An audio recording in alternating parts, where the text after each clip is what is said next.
புள்ளிவரம் எடுத்து வச்சு சொல்கிறாங்கல்ல டிவிலெல்லாம் கருத்து கணிப்புலாம், அந்த மாதிரி சைக்காலஜிக்கலாக பார்த்தாக்கா 100 பேர் எடுத்து பார்த்தாலுமே தெரிஞ்சு போயிடும்.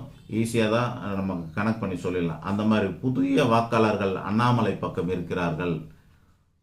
எலெக்ஷனை வெறுக்கக்கூடிய படித்த மேதாவிகள் அண்ணாமலை பக்கம் இருக்கிறார்கள். அதனால் வாஷ் அவுட் பண்ண முடியுமான்னு தெரியல. ஆனால் பாதிக்கு மேலே இவங்க வருவாங்க. அண்ணாமலை பிஜேபி தான் வரும். காரணம் எவ்வளோ சொல்லிட்டு வந்துட்டேன். பாதிக்கு மேலே 20 சீட்டுக்கு மேலே வருவாங்கன்னு அர்த்தம்.